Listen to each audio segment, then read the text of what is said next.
High, good morning. আমি ঝিলিক, আর আজকে একটা লম্বা দিনের লম্বা ব্লগ নিয়ে সকাল সকাল চলে এসেছি।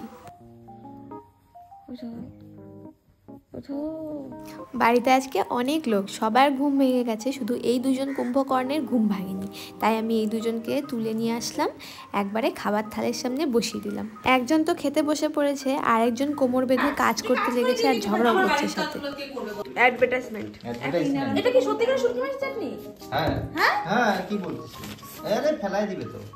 তাই তো, শুটকি মাছের চাটনি কই থেকে নিয়ে আসছো? না না, শুটকি মাছের চাটনি। শুটকি মাছের চাটনি, অবশ্যই শুটকি মাছের চাটনি। শুটকি মাছ এই আসতে ওখানে তেল আছে। এই যে ভিডিও শুটকি না লইটা। লইটা না, লইটা এরকম হয় না। মা রুটি খাবা তো? আজকে বাড়িতে কোনো রান্নাবান্না হচ্ছে না, কারণ আজকে বাড়িতে অনেক কাজ আছে আর বিকেলে অনেক রান্নাবান্নাও আছে। সেই জন্য সকালের খাবার, দুপুরের খাওয়া সব বাইরে থেকে আনা হয়েছে।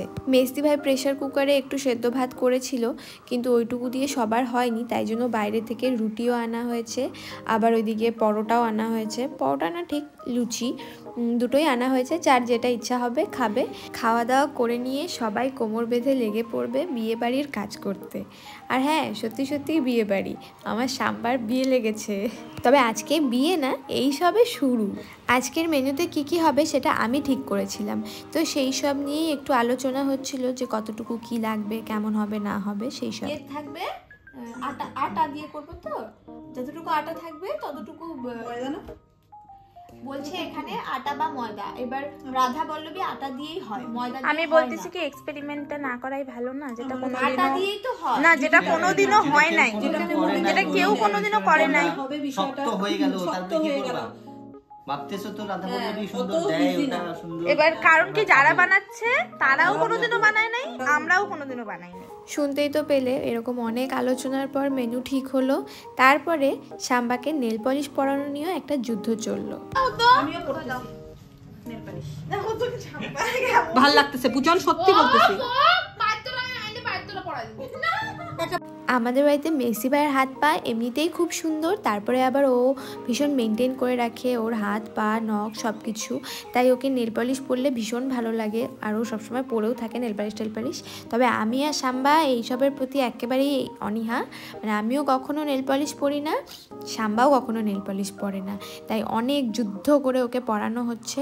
ডবল করে দিব তো? হ্যাঁ ডবল করে দিবি। বাজে লাগতেছে না? না একদমই।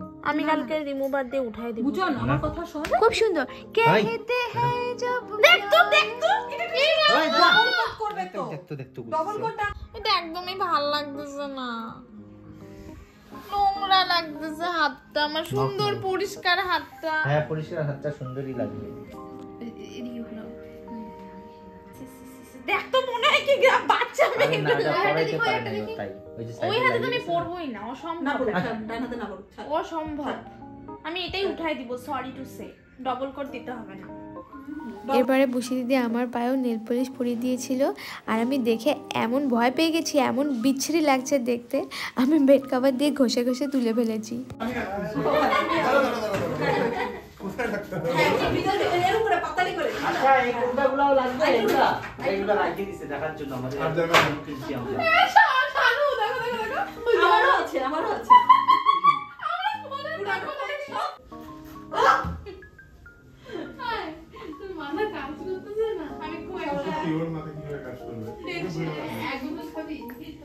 সাম্বা নাকি খুব টেনশনে আছে ওর বিয়ে, তাই ওর বহিঃপ্রকাশটা এরকমভাবে হচ্ছে, ঝাঁটা নিয়ে নাচ করছে, তারপরে ওই টেডি বিয়ারের মুখে স্প্রে করে দিচ্ছে লিকুইড, এইসব পাগলামি করে বেড়াচ্ছে। তো যাই হোক, এই আমরা সবাই মিলে কাজ করছি আমাদের মতন মধ্যবিত্ত বাড়িতে যেটা হয় আর কি, যে বাড়িতে লোকজন এলে পরে আমাদের ঘর পরিষ্কার করার একদম ধুম উঠে যায়। তোকে বললাম কি নুপুরগুলা ভিজাইতে, বেক কভার। কি করো? ওই তোমার না বিয়ে, যার বিয়ে তার হুঁশ নাই, পাড়া পড়শির ঘুম নাই। এই যে বউ। নমস্কার, আমি একটু ছাড়াবো রবীন্দ্রনাথ। তারপর কুমোরপাড়ার গরুর গাড়ি, কালকে আমার নাচ আসছে আমার শ্বশুর বাড়ি। আসছে আমার শ্বশুর বাড়ি। এই তো সবাই মিলে সাম্বাকে সুন্দর করে সাজিয়ে গুজিয়ে রেডি করে দিল। তারপরে লোকজন এসে চলেও গেল। এরপরে আমরা সবাই বসে বসে রাধা বল্লভী ভাজছিলাম। আর হ্যাঁ, আমার প্ল্যানটা সাকসেসফুল হয়েছে, খুব টেস্টি রাধা বল্লভী হয়েছিল। এখন আমরা সবাই গল্প করছি আর বউয়ের সাজগুজ খুলে ফেলেছে, এখন আবার কাজ করতে বসে পড়েছে। আরে ওই অর্ধেকটা দাও আর দাদাকে একটা দাও। না না হ্যাঁ দিদির অর্ধেকটা দাও। একটু দিব দেখা ওটাই দে, এটা উঠাইছে পরে দাও। এই যে সে হাই। আচ্ছা সবাই খাই নিক। এই যে ভাইকে দাও আরেকটা। সেই দিন আবার ইন্ডিয়া জিতেছিল, এটা হলো সেই এক্সট্রা পুলকের চিৎকার।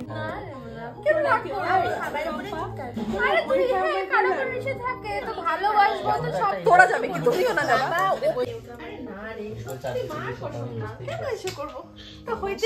কি পরিমাণ প্রক্সি দিচ্ছে আমি খালি দেখতেছি।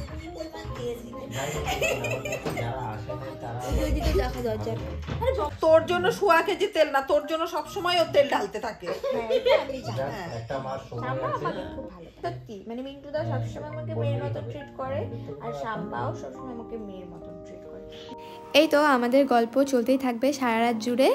আর গল্প করতে করতে আজকের ব্লগটা এখানেই শেষ করছি। ভিডিও কেমন লাগলো সেটা অবশ্যই কমেন্টে জানিও। আর আমার চ্যানেলে নতুন হলে আমার চ্যানেলটাকে সাবস্ক্রাইব করে দিও। দেখা হচ্ছে নতুন কোনো একটা ব্লগে। শেষ।